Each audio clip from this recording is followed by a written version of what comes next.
உங்கள் எதிரிகளை ஓடவிட போகிறார். நீங்க விழுந்த ஒரு இடத்துல உங்க சொந்த பந்தங்கள் சிரித்து கொண்டும் உங்களை அவமானப்படுத்திக்கிட்டும் இருக்கிறார்கள். இது உண்மை, 100% உண்மை. நீங்க எழுந்திருச்சு மறுபடியும் ஒரு வாழ்க்கைய வாழுனா உங்களால ஏத்துக்கவே முடியாது. ஆனா நீங்க 48 நாள் பயிற்சியில 48 விதைகளை நீங்க போட்டு இருக்கீங்க. அப்ப 48வது நாளில நாம என்ன செய்யணும் அது இந்த பதிவுல சொல்லியிருக்கோம். தீயவைகளை நேசிப்பதன் மூலமாக தீயவைகள் உனக்கு பாடமாக அமைந்தது. இனி நல்லவைகளை நேசிப்பதால் உனக்கு நல்லவைகள் மட்டுமே உன் வாழ்க்கை பாதையை மாற்றும். உன் பயணம் இனி எப்பொழுதும் வெற்றிகரமாக அமையும்.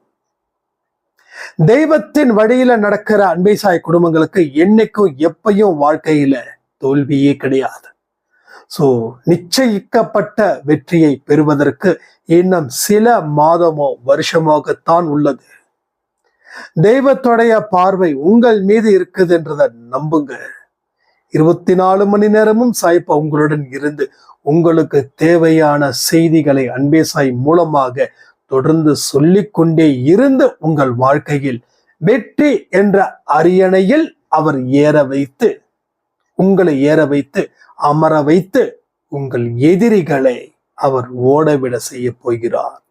இது நிச்சயமா உங்க வாழ்க்கையில மிகப்பெரிய ஒரு பக்கமா இது இருக்கும். வாழ்க்கையில ஒவ்வொரு மனுஷனுக்கும் ஒரு திருப்பு முனை.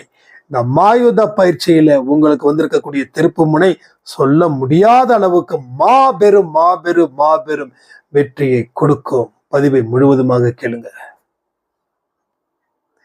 என் உயிரானவர்களே, அனைவருக்கும் வியாழன் தின வாழ்த்துக்கள். இந்த வாரத்துல எனக்கு என்ன நடக்க போகுது அப்படின்னு ஒரு சாய்ராம் சொல்லியிருந்தாங்க. நீங்க நினைத்ததை விட நினைச்சு பார்க்காத ஒரு வாழ்க்கையை இந்த வாரத்தில் நமது அன்பே சாய் அப்பா உங்களுக்கு நடத்தி வைப்பார். அவங்க நார்மலா கேட்டாங்களா, இல்ல ஜாலியா கேட்டாங்களா, இல்ல ஏதாவது கடவுள் எனக்கு நல்ல வார்த்தைகளை சொல்லணும்னு விருப்பப்பட்டு கேட்டாங்களான்னு எனக்கு தெரியாது. ஆனா ஒண்ணே ஒண்ணு, யாரெல்லாம் எப்படா என் கர்மம் தீரும், எப்படா நான் நிம்மதியா சந்தோஷமா இருப்பேன் அப்படின்னு நினைக்கிறீங்களோ அத்தனை பேருக்கும் இந்த வாரத்துல மிகப்பெரிய ஒரு வரம் உங்க வாழ்க்கையில கிடைக்க போகிறது. நம்புறவங்க அன்பே சாயப்பா அப்படின்னு போடுங்க கமெண்ட்ல. வாழ்க்கையில ரெண்டு விதம் தான். ஒண்ணு, உங்க வாழ்க்கைய நீங்க கடவுளை சம்பந்தப்படுத்தாம வாழுங்க. இல்லையா, கடவுளை சம்பந்தப்படுத்தி வாழுங்க. கடவுளை சம்பந்தப்படுத்தாம அப்படின்னா உங்க விருப்பம் போல நீங்க வாழலாம். யாரும் எந்த கேள்வியும் கேட்க போவது இல்லை. ஆனா அந்த வாழ்க்கை மகா மோசமா இருக்கும், மகா துன்பத்தை கொடுக்கும், பெரிய அளவுல பிரச்சனைகளை ஏற்படுத்திக்கிட்டே இருக்கும். ஆரம்பத்துல எல்லாமே ரொம்ப சூப்பரா செமையா இருக்கும். ஆனா போக போக வாழ்க்கையில பிரச்சனைகளை அதிகரித்து கொண்டே இருக்கும். அதனால அந்த வாழ்க்கை வேண்டான்னு நினைக்கிறேன். நம்ம இவரோட வாழ்க்கையிலே போ. அப்படி என்ன சொல்லிட்டாரு சாயப்பா அப்படின்னு கேக்குறீங்கல்ல. நிம்மதியாக உன்னுடைய வாழ்க்கையை வாழ்ந்து விடு. எது நடந்தாலும் ஏற்றுக்கொள். உன்னை சுற்றியும் ஒரு கண்ணு இருக்குது, அது என்னுடைய கண்ணு தான். ஆபத்து காலத்துல பயப்படாத. நீ பயந்தா அது மேலும் ஆபத்தை மட்டும்தான் ஏற்படுத்தும். அந்த அச்சத்தை நீ வச்சுக்காத மனசுல. நடக்க வேண்டியது என்ன தடுத்தாலும் நடந்தே தீரும். அது துன்பமா இருக்கட்டும், இல்ல உன் வாழ்க்கையில நடக்கக்கூடிய இன்பமாக இருக்கட்டும், எல்லாம் உன் செயல் மூலமாகத்தான் உன் வாழ்க்கை மாறுகிறது. இந்த பாயிண்ட மட்டும் நல்லா புரிஞ்சுக்கோங்க. சோ நடக்க வேண்டியவை நல்லபடியாக நடக்கும். ஆனால் நடக்க வேண்டியவை நல்லபடியாக இருக்கணும் அப்படின்னா நீ வாழ்க்கையில செயல் புரிபவனாக மட்டும் இருந்தால் அதற்கு உனக்கு வாய்ப்புகள் இங்க இருக்கு. நீ செயல் புரியாம நீ அமைதியா இருந்தா இன்னைக்கு எந்த மாதிரியான வாழ்க்கைய நீ வாழ்ந்துகிட்டு இருக்கியோ அதே வாழ்க்கை தான் காலம் வரைக்கும் காத்திருக்குது. ஸோ நிறைய பேர் சொன்னாங்க, நான் பிராணாயாமம் பண்ணுங்க, மெடிடேஷன் பண்ணுங்க, பட் என்னால லைஃப்ல நோ இம்ப்ரூவ்மெண்ட். நான் நிறைய சென்டருக்கு போனேன், அதாவது நான் இல்லை, அவங்க நிறைய சென்டருக்கு போனேன், நிறைய சொல்லி கொடுத்தாங்க, பட் எதுலேயுமே என்னால ஃபோக்கஸ் பண்ண முடியல. ஒன்னே ஒண்ணு, நம்பிக்கையை ஏற்படுத்தாம என்ன செஞ்சாலும் அது வாழ்க்கையில நல்லது நடக்காது. ஸோ நம்பிக்கையின் அளவு எந்த அளவுல உங்களுக்கு இருக்குதோ அந்த அளவுக்கு வாழ்க்கை உங்களுக்கு நிறைய விஷயங்களை கற்றுக் கொடுக்கும். புரியுதா உங்களுக்கு? பட் அதை விட்டுட்டீங்கன்னா வேற எத்தனை பக்கத்தை படிச்சாலும் அது வேஸ்ட். நீங்க ஒரு எக்ஸாம் எழுதுறீங்க, உங்க பேரு, உங்க ரோல் நம்பர் இதெல்லாம் எழுதணும். அது எழுதுனாதான் நீங்க பக்கம் பக்கமா 100 மதிப்பெண் வாங்கினா கூட இது பண்ண முடியும். எதுவுமே எழுதலைன்னா இங்க நீங்க எழுதி வச்சது எல்லாமே வீணா போயிடும். என்னது யார் எழுதுனா, அந்த ஸ்டூடெண்ட் எழுதினாங்க, அந்த ஸ்டூடெண்ட்டுடைய ரோல் நம்பர் என்ன, எதுவுமே என்ட்ரி பண்ணல. நீங்க எழுதுறது வேஸ்ட். அதே போலதான் உங்க அடையாளமே உங்களுடைய கான்பிடென்ட். பட் அது ஓவர் கான்பிடென்டா கொண்டு வந்துடாதீங்க. ஓவர் கான்பிடன்ஸ் நிறைய மனுஷங்களுக்கு இன்னைக்கு இருக்குது. அது அவ வாழ்க்கைய அழிக்குது. சாய்பா சொன்னது அதிக நம்பிக்கை சொல்லல, நம்பிக்கை என்ற ஒரே ஒரு வார்த்தையை மட்டும்தான் வச்சாரு. அதிகமா நம்பிக்கையாயிரன்னு சொல்லல. Over confidence. உன்னுடைய சக்தி என்னன்னு பாரு, அந்த சக்திக்குள்ள செயல்படு. இல்ல நீ செயல்படுவது உன்னோட சக்தியை விட ஜாஸ்தியா இருந்துச்சுன்னா சக்தியை பெருக்கிக் கொண்டு இந்த வேலையில் ஈடுபடு. ஒரு பாக்ஸிங் ஃபைட்ல நான் இப்போ ஒரு 74-75 கிலோ இருக்கு. நான் 120 கிலோ இருக்கக்கூடியவனை நான் எதிர்த்து சண்டை போட்டா என்ன ஆகும்? அவன் 120-130 புஷ்டியா இருக்காங்க. நான் கண்டிப்பா எனக்கு ஒரே அடி, மூக்குல ஒரு அடி கொடுத்தானா நான் சுருண்டு விழுந்துருவேன். ஆனா என்னுடைய வெயிட்டுக்குள்ள இல்ல ஒரு 80 கிலோ இருக்கிறவங்க கூட நான் ஃபைட் பண்ண முடியும். பட் 120, 130, 140, 150 அவன் நல்லா முட்டைலாம் சாப்பிட்டு, நல்லா நான் வெஜிடேரியன்லாம் சாப்பிட்டு, நல்லா ஆடை சாப்பிட்டு, கோழியை சாப்பிட்டு, மீனை சாப்பிட்டு, இன்னும் என்னென்னலாம் உயிரினம் இருக்குது எல்லாத்தையும் சாப்பிட்டு அவன் ஃபுல்லா புரோட்டீன்ல ஒரு அடி அடிச்சானா நான் தாங்குவேனா? அப்போ உன்னால முடியும், ஆனா ஸ்டில் உன்னால அவனை சமாளிக்க முடியாது. அப்ப என்ன செய்யணும்? அவனை சமாளிக்கணும், அவனை பீட் பண்ணணும், அவனை ஜெயிக்கணும். வேற வழி இல்லை. அவனை ஜெயிச்சாதான் வாழ முடியும். அப்படின்னா ஜெயிக்கிறத தவிர வேற எதை பத்தியும் யோசிக்க கூடாது. அதே போலதான் உங்க கர்மாக்கள் எவ்வளவு மோசமா இருக்குதுன்றது நான் நிறைய தடவை உங்ககிட்ட சொல்லியிருக்கேன். ஆனாங்க யாரும் காது கொடுத்து கேட்கல. அப்ப இந்த கர்மாவை எதிர்கொள்வதற்கு மன ரீதியாக நீ தயாராகல. நம்ம சாய்பாதான் ஒரு கோச்னு வச்சுக்கோங்களேன். அவர் எல்லாரையுமே சரி பண்ணல. அந்த ஸ்டூடெண்ட் ஒட்டுமொத்தமா கிளாஸ்ல ஒரு 30 பேர் இருக்கிறாங்கன்னா அந்த 30 பேரையும் அவர் சரி பண்ணல. அந்த கிளாஸுக்கு எத்தனை பேர் ஃபிட்டா இருக்காங்க, எத்தனை பேர் ஆர்வமா இருக்காங்க, அந்த ஸ்போர்ட்ஸ்ல கலந்துக்கணும். ஸோ அவங்கள மட்டும் லிஸ்ட் அவுட் பண்றாங்க. அப்ப அந்த கோச் பிராக்டிஸ் கொடுக்குறாரு. மைண்ட் அளவுல, பிசிக்கல் அளவுல பிராக்டிஸ் கொடுக்குறாங்க.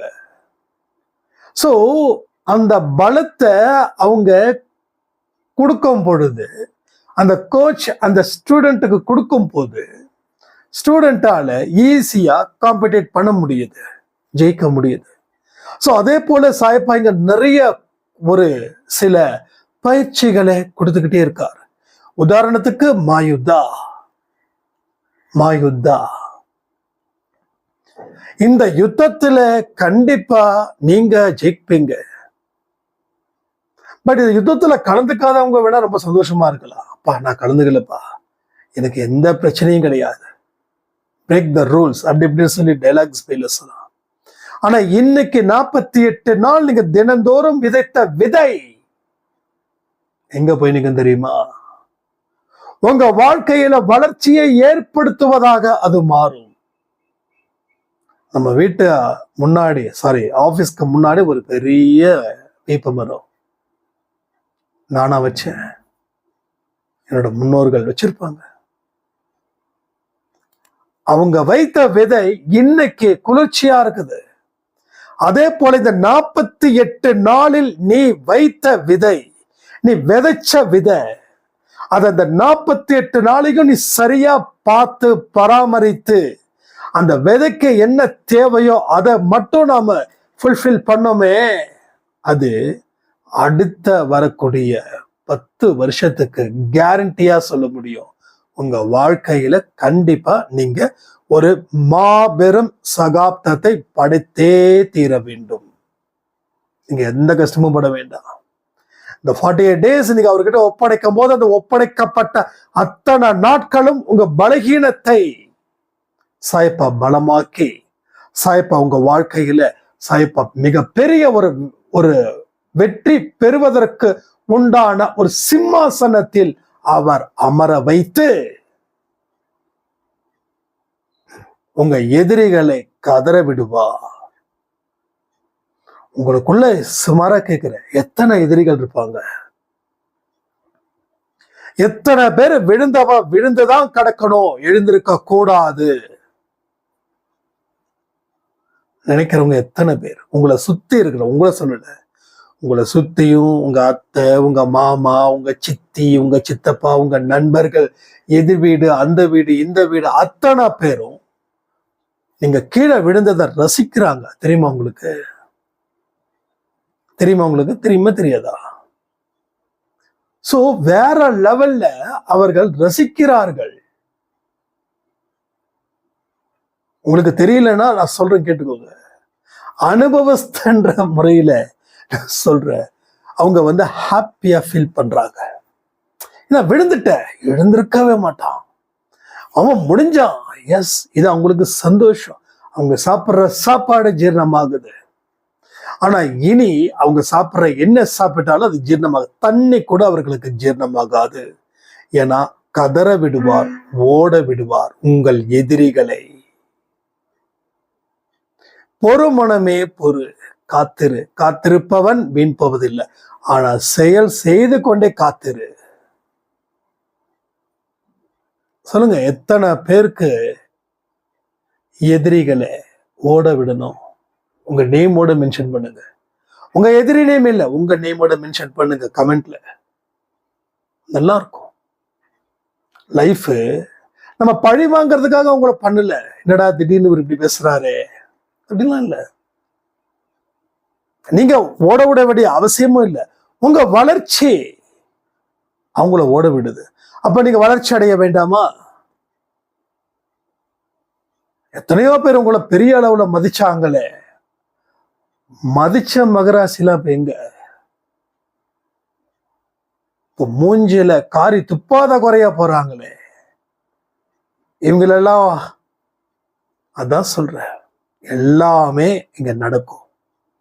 ஒரு விஷயமும் வாழ்க்கையில உங்களுக்கு சாதனை செய்வதற்காகத்தான் இங்க ஒரு நிகழ்வுகளும் நடந்து கொண்டு இருக்கிறது என்பதை மறக்காதீர்கள். தெய்வத்தின் குற்றம்ன்றது எதுவுமே இல்லை, அத்தனையும் உன்னுடைய குற்றம். சொல்லுவாங்க, ஐயோ தெய்வ குற்றம். யார் சொன்னா தெய்வ குற்றம்? தெய்வ குற்றம் ஆகாது. நீ குற்றம் செய்த தெய்வம் ஒண்ணு தண்டிக்கையா, அவ்வளவுதான். வாழ்க்கையில என்னைக்குமே ரொம்ப சிம்பிளிசிட்டியா எடுத்துக்கோங்க. ஊர்வசி டேக் இட் ஈஸி ஊர்வசின்ற மாதிரி எல்லாமே டேக் இட் ஈஸி. வாழ்க்கையில திருந்தக்கூடியவர்கள் டேக் இட் ஈஸியா எடுத்துக்கோங்க. நான் திருந்தவே மாட்டேன்டா அப்படின்றவங்க வாழ்க்கையில என்னைக்குமே ரொம்ப கடினமான மனநிலை இருங்க. அதனால there is no use. நம்ம யாராவது திட்டா ஃபீல் பண்ணான்னு வச்சுக்கோங்களேன், வேஸ்ட்.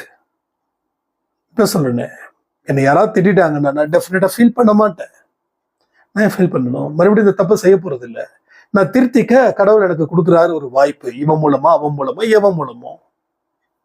சோ நான் ஏன் ஃபீல் பண்ணணும்? ஃபீல் பண்றதால எனக்கு என்ன லாபம்? சோ நஷ்டம்தான். நான் மனசு உடைஞ்சு போயிடும். ஐயோ இவன் சொல்லிட்டான், அவன் அப்படி சொல்லிட்டான். அவன் சொன்னதுல உண்மை இருக்கா? திருத்திக்கோ.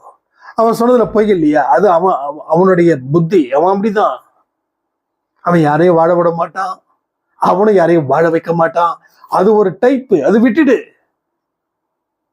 இப்போ இப்படி சொல்லும் போது உங்க மனசு லேஸ் ஆகுது. லாபமே நிறைய. 48 நாள் என்ன விதைச்சோம்?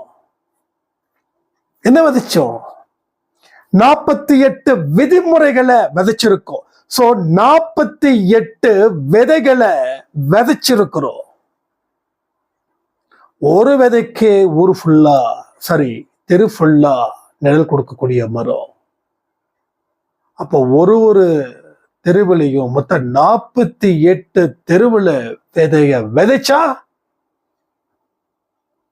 எவ்வளவு அந்த கடும் வெயில இருந்து எத்தனையோ நிழல் தரும் மரமா நாம இருந்தா, அதுதான் நீங்க தெரிஞ்சுக்கணும். அடுத்தது உங்களுக்கு அடுத்த ஒரு டாஸ்க் நான் வச்சிருக்கேன். என்ன தெரியுமா? இந்த 48 நாள் முடியறதுக்குள்ள, இல்ல 48வது நாள், நீங்க தயவுசெய்து கவுண்ட் பண்ணி சொல்லுங்க. எனக்கு சரியா கம்மிங் வெட்னஸ்டே முடியுதா, டியூஸ்டே முடியுதான்னு தெரியல, கணக்குல நான் கொஞ்சம் வீக்கு. ஸோ எக்ஸாக்டா 48வது நாள் எப்ப முடியுதுன்னு கமெண்ட்ல கமெண்ட் பண்ணுங்க. அன்னைக்கு உங்க வீட்டுல ஒரு மரக்கன்றோ ஒரு செடியோ நீங்க நட்டு வைக்கணும். அந்த அன்னைக்கு இல்ல நாங்க வீட்டுல மொட்டை மாடியில இருக்கோம், பால்கனி அது இதுன்னா ஒரு சின்னதா ஒரு செடி, ஓகேங்களா? உங்களுக்கு என்ன முடியுமோ அதை செய்யுங்க. ஆனா எல்லாரும் இதை செய்யணும். மாயுத பயிற்சிகளை கலந்துகிட்டவங்க தான் செய்யணும் சாய்ராம் அப்படின்னா இல்ல, எல்லாருமே செய்யலாம். ஆனா அந்த 48வது நாள்ல நீங்க வீடு கீழ் வீடா இருந்து இடம் இருந்துச்சுன்னா ஒரு செடியை நட்டு வச்சு, அதுதான் நீங்க வளர்க்க வேண்டிய மிகப்பெரிய விஷயம். ஒருவேளை இப்ப நம்ம வீட்டுல அபார்ட்மெண்ட், நம்ம கீழே வைக்கலாம், ஆனா நம்மளால மெயின்டைன் பண்ண முடியாது. அப்ப நான் என்ன பண்ணுவேன், ஒரு சின்னதா ஒரு செடி வாங்கி நான் அதை மெயின்டைன் பண்ணலான்னு இருக்கேன். இத நான் முந்தானத்தோ பிளான் பண்ணல, ஆடியோ கொடுக்கும்போது கூட சொல்லணும் இல்லை, இப்போ பேசதான் வருது. ஏன்னா நான் விதைச்ச விதை அது 4 பேருக்கு நல்லது கொடுக்கணும். சோ நீங்க 48 நாள் விதைச்சிருக்கீங்க, நிச்சயமா நல்ல விஷயங்கள் நடக்கும்னு சொல்லி இந்த பதிவை நான் முடிக்கிறேன். ஜெய் சாய்ராம்.